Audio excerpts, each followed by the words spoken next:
समीर जी, आपकी वाइफ ने आप पे इतने आरोप लगाए हैं, कहाँ तक वो सत्य है, इसलिए आपसे संपर्क में आए हैं। बात करेंगे। पहले आरोप की बता दें। उन्होंने कहा है कि आपने 3 तलाक देकर उन्हें छोड़ा है। जब योगी जी द्वारा 3 तलाक बंद कर दिए गए हैं तो ऐसे में आपने 3 तलाक क्यों दिए?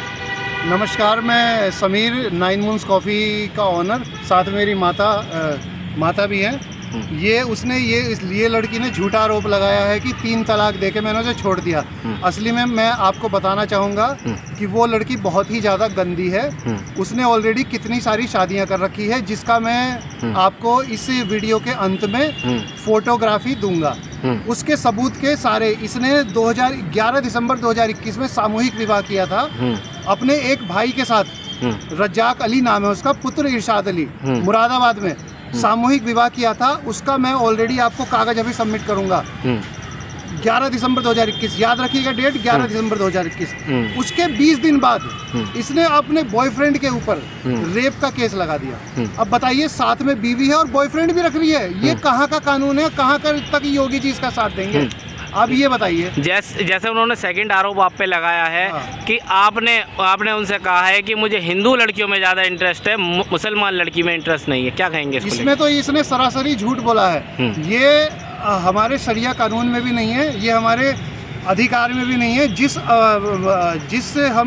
जिस भी कानून को मानते हैं, जिस भी धर्म को मानते हैं, हमें उसी धर्म में रहकर उसी धर्म में शादी करना पसंद है। जैसा कि बात करें, उन्होंने ये भी कहा है कि आप उनसे जॉब करवा देते और कहते थे, उनके परिवार वालों को पीड़ित करते थे कि मुझे पैसे ला के दे ससुराल से। क्या ये कहाँ तक सत्य है? ये बात तो बिल्कुल सरासर गलत है। जॉब ये अपनी मर्जी से स्टार्ट करा इसने, इसे घर से बाहर निकलना था।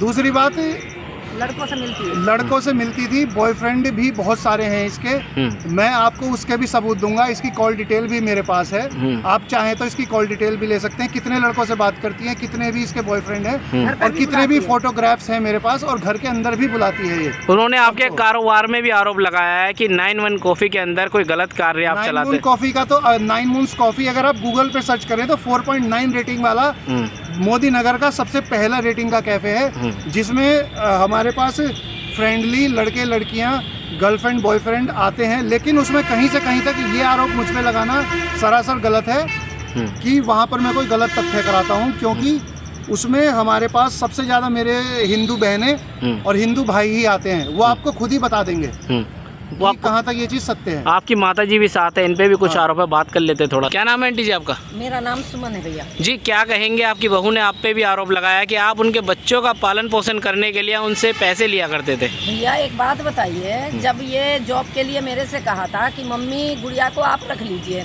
और 1000-2000 रुपये मैं दे दूंगी आपको, मैंने कि मुझे तेरी 1000-2000 रुपये नहीं चाहिए, गुड़िया को पाल ले, गुड़िया स्कूल जाने लगेगी, उसके बाद तू जॉब कर लिए, कुछ भी कर लिए हैं। ये फिर भी नहीं मानी। ये लड़की मेरे यहाँ भेजने लगी। भाई वो मेरी खून है, मैंने रखना चालू कर दिया। इसने आज तक एक चवन्नी नहीं दी है। अपने हर जगह ये कहती है कि मेरी सैलरी 20,000 रुपये हैं, 15,000 रुपये मैं समीर को देती हूँ, 5,000 रुपये मैं अपनी सास को देती हूँ। भैया एक बात बताइए, जब उसकी 17,000 सैलरी है तो वो 20,000 रुपये कहाँ से लाई है और कहाँ से देगी वो पैसे? ये बताइए। अब उसने ये झूठा आरोप लगाया है कि मेरे घर से मेरी सास अपने बेटे के साथ मिल करके मेरी ज्वेलरी और कैश लेके गई है।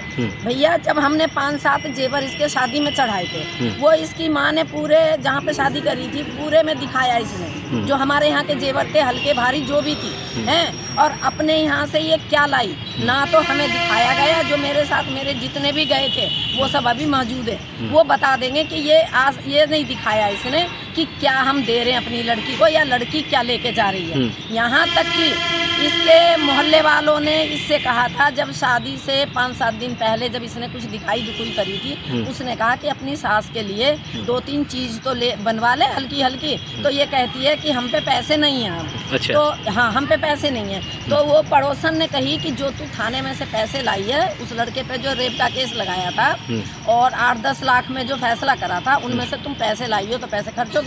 कि हाँ पैसे खर्च हो गए। ये बात भी मेरे आगे आ गई। मैंने कहा कोई बात नहीं, मुझे ना चाहिए इसके जेवर भी, ना चाहिए मुझे 1 भी इसका। ये लड़की इतनी गंदी है, होटल में नंगी पकड़ी गई थी। आपने कह रहे हैं कि जो आरोप लगाया सब झूठे हैं? झूठा है। उन्होंने ये आरोप लगाया है आपके ऊपर कि आपने जो है इतनी अच्छी उन्होंने शादी करी थी और तकरीबन आपको बहुत अच्छे पेमेंट वगैरह से जो क्या है तो उस तरह से करी थी मुझसे। तो उसके लिए क्या कहेंगे आप? मुझसे तो इसने खुद 5 लाख रुपए लेके शादी करी है। अब ये जो ये कह रही है 15 लाख रुपए में की शादी करी है, आपका यही कहना है ना कि 15 लाख रुपए देके करिए। जो लड़की मुख्यमंत्री सामूहिक विवाह में 51,000 रुपए के लिए शादी कर सकती है, वो क्या मुझे देके 15 लाख रुपए दे सकती है? आप इसका, अगर मुख्यमंत्री सामूहिक विवाह योजना के अंतर्गत इसके पापा की वार्षिक आय अगर आप देखें तो लगभग 1 लाख या 1.5 लाख रुपए होगी। जो 1-1.5 लाख रुपए सालाना कोई कमाएगा वो 15 लाख की शादी कैसे कर देगा, जिसकी 4 ऑलरेडी बेटियां हैं। ये लड़कियां तो इस तरह से लड़कों को प्रताड़ित करती रहेंगी जैसा कि आजकल चल रहा है। AI अतुल सुभाष सबसे पहला कांड, बेचारा लड़ते लड़ गया, अपनी ज़िंदगी तबाह कर गया। एंड में एलिमनी के नाम पे उसे कितना पैसा मांगा गया, कितना प्रताड़ित किया गया, आप बताइए मुझे। दूसरा केस था दीपक इंदौर का, तीसरा केस था दिल्ली का भी तो था, कैफे मालिक का। बहुत हैं, पता नहीं कितने हैं जो मुझे भी इस टाइम पर याद नहीं आ रहे नाम। लेकिन आप करंट का देख लीजिए ना, सोनम राजा रघुवंशी वाला केस। अब कैसे उसने बॉयफ्रेंड ने और उसने मिलकर उसने अपने पति को जान से मार दिया, बताइए।